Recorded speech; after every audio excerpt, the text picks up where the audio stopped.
Всем привет! Мы с вами часто слышим в последнее время, не хватает денег, и волонтеры жалуются, и военные негодуют, и это понятно. И у нас уже в обиходе привычным словом стало дроны, хаймерсы, F-16, все остальное. Ну а последний перл президента на интервью Мосейчук, это было про 5 миллиардов гривен, которых нет у государства, как оказалось на выборы, на главный элемент в принципе демократического общества. А Зеленский же себя позиционирует как до мозга костей демократ, хотя я утверждаю, что он диктатор.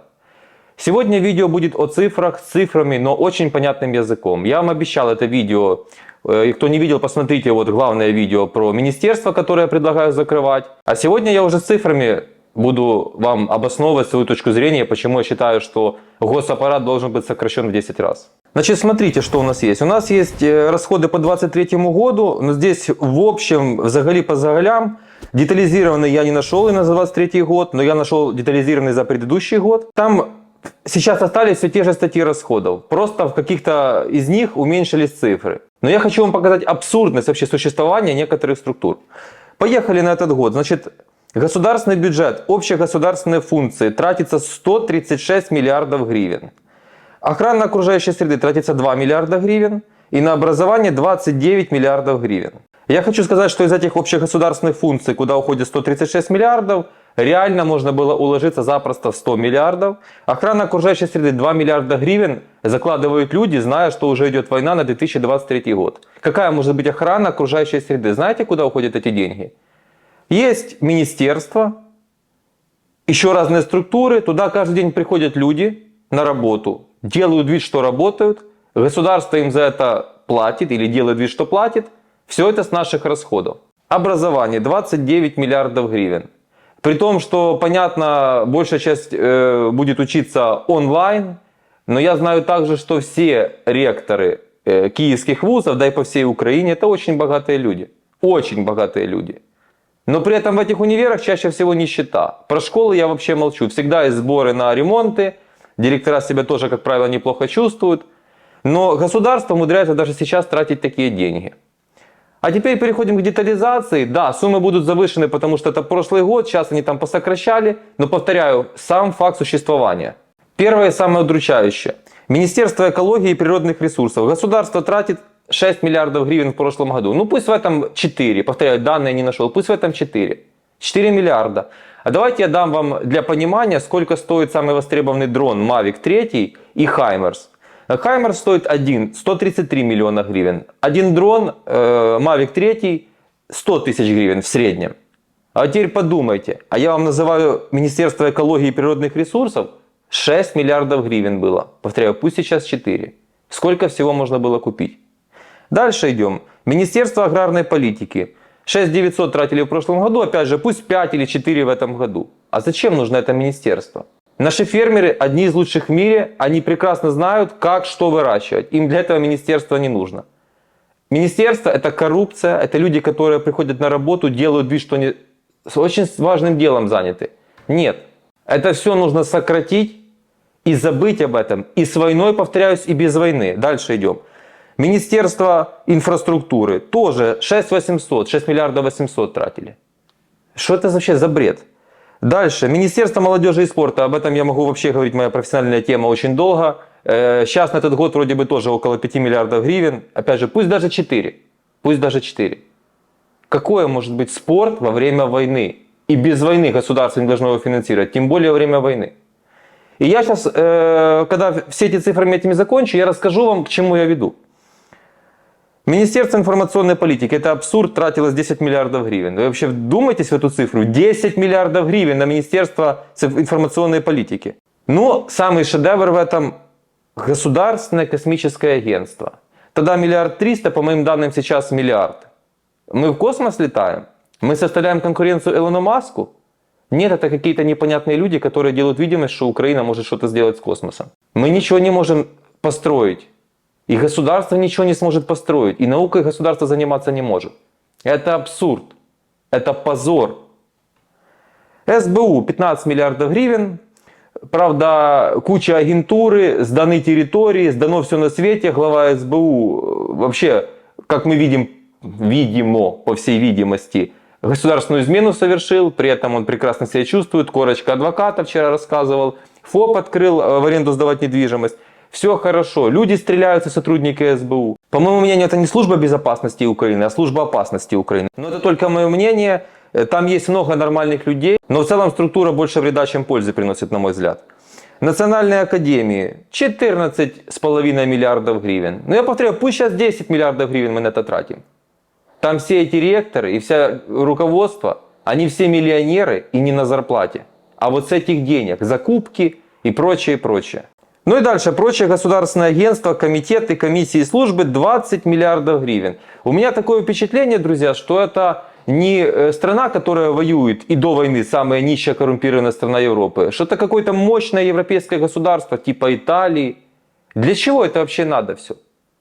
Это все, поверьте мне, нужно убирать, сокращать, а то, что нужно оставлять, я уже рассказывал, реформировать просто, сократить к минимуму чиновников в 10 раз, поверьте мне, не меньше, в 10 раз. А теперь я расскажу, к чему я веду. Контрнаступление все плачут, идут не очень. Не хватает вооружения, ленд-лиз почему-то не активирован.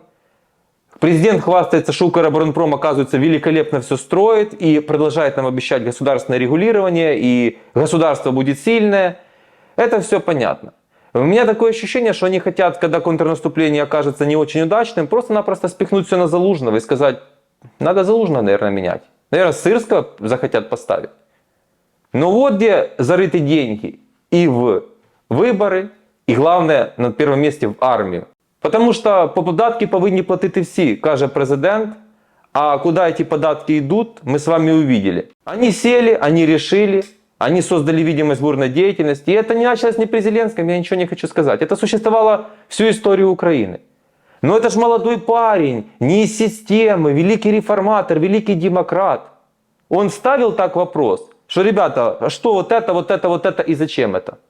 Я сомневаюсь. Но даже если бы и ставил, с его компетенцией пришел бы какой-то очередной Марченко, кстати, он Марченко похвалил в этом интервью, пришел бы очередной Марченко и сказал, Владимир Александрович, ну понимаете, это важно, это нужно, там Европа говорит, там хорошие люди работают, и так по каждой сфере, даже если бы он поднял этот вопрос.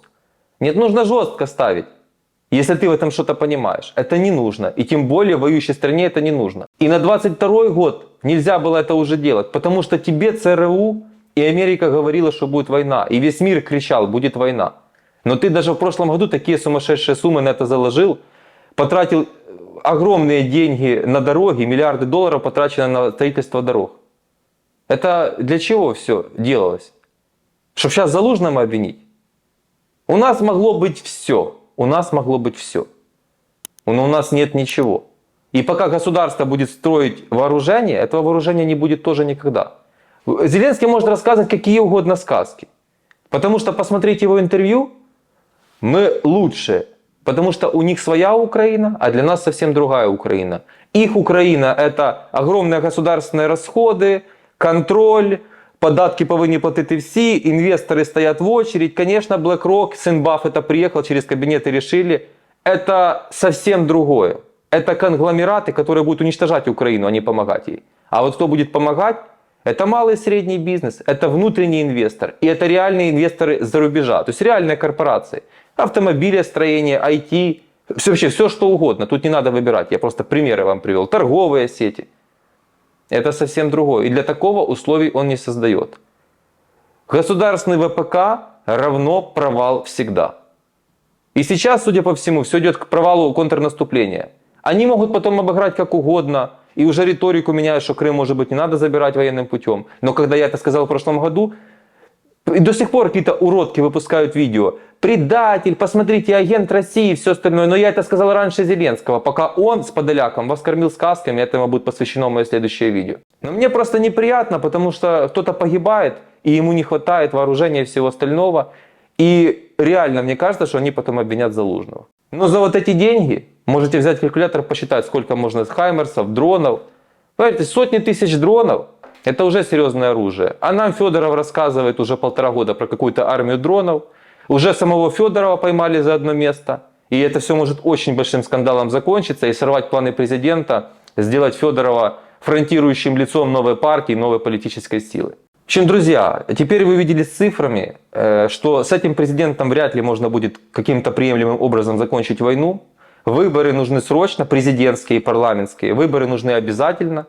И голосовать за Зеленского ни в коем случае нельзя. И нельзя голосовать за тех, кто будет вам обещать по-прежнему все те же постулаты. Большие государственные расходы, большой госсектор, податки повинні платити всі и прочую чушь, которую с чудом я вычленил с этого интервью Мосейчук.